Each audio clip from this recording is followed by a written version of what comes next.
Sa karagdagan pa nating mga balita, pakinggan po natin ang pag-uulat mula naman sa ating CMN roving reporter sa Mindanao. CMN Live Nationwide. Willie Boy Ramos, magandang araw sa iyo. Magandang araw din, Ariel. Magandang araw, Pilipinas. Mayong adlaw, Mindanao.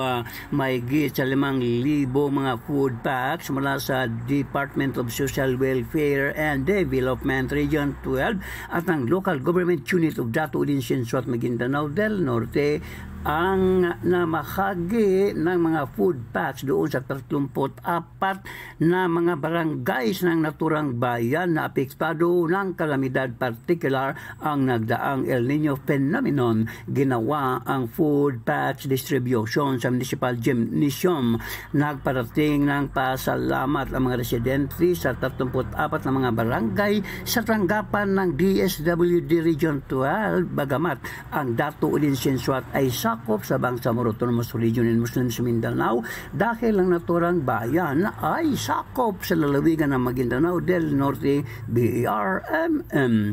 Ang naturang bayan, kung balikan, ay nakatakdang gawing 3 bayan or may karagdagang 2 bayan pa bukod sa Dato Udin Sinsuat na mayroon lamang 34 na mga barangays.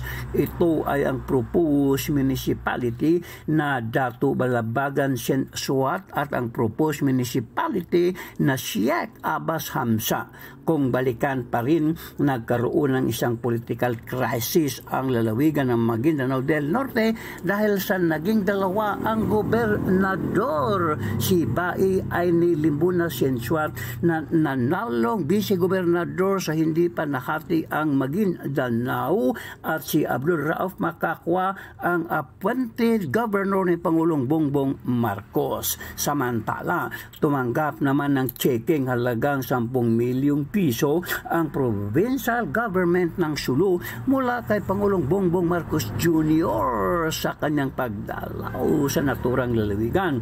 Tulong para sa mga magsasaka sa naturang lalawigan na naapektuhan sa nakaraang El Nino phenomenon.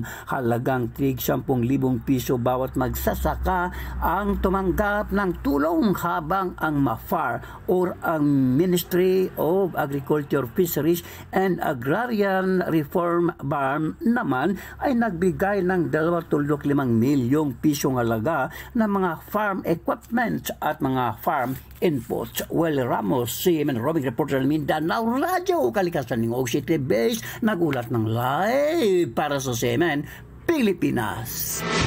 CMN Live Nationwide. Maraming salamat, Willie Boy Ramos, ang ating CMN roving reporter sa Mindanao. Sa